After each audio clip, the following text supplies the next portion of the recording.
something as simple as taking a photo of a snail that you see on your porch or under your garbage can might seem insignificant, but it might be that that's the first sighting of that snail or slug in the entire region, and that's the only time we found it. Or even if it's a common snail or slug, that we now have a record of it living where you live.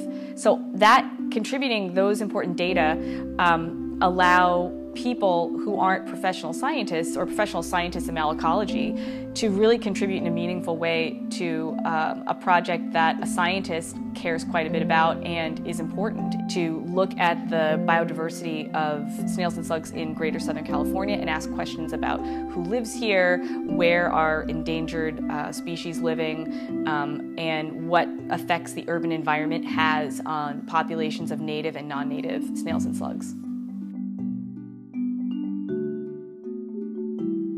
So snails and slugs are closely related. They're all gastropods, which are one branch of mollusks, the phylum Mollusca.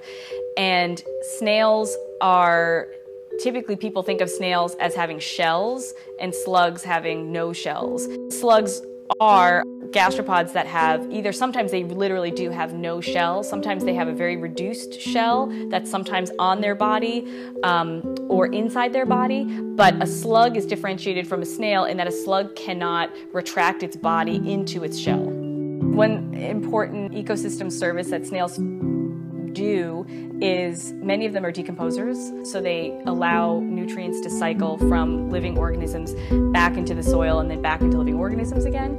One sort of analogy is if you didn't have decomposers of all sorts, we would just be like neck high in leaves and dead trees and all sorts of dead animals because things hadn't decomposed. So some snails and slugs will play a really important role in that aspect of the ecosystem. The development in cities in particular fragments a natural habitat so that what was living there isn't living there in a continuous space anymore. It's fragmented.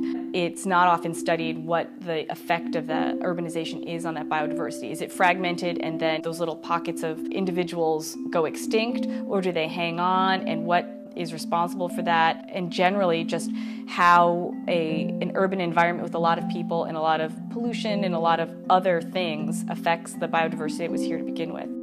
So urbanization and having a lot of influx of, say, plants can change the species that we see every day. Urbanization brings in species from outside of Los Angeles to Los Angeles. So through the horticultural trade or nurseries, just a place like the Home Depot garden center probably has species in it that aren't in people's backyards until they buy those plants, put them in their backyards, and now you have populations in a, say, suburban or urban area. They may have been species from Hawaii or Florida or anywhere else in the world.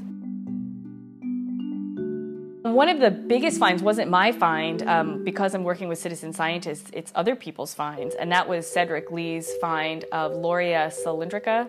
And Cedric was looking for snails and slugs between classes and found this species that the UCLA campus is the first time it was ever found in the state of California. So awesome, totally awesome. So if someone wanted to get involved in slime, they would go to iNaturalist and look up the slime, S-L-I-M-E, project on iNaturalist. They could also look at the citizen science page on the NHM, the Natural History Museum's website. So nhm.org, they can look up citizen science projects and they can find a description of the slime project that would take them to iNaturalist. And they also don't have to sign up with iNaturalist if they don't want to. They can email their observations to our citizen science office or text them to the office. And more information about that's on the NHM website.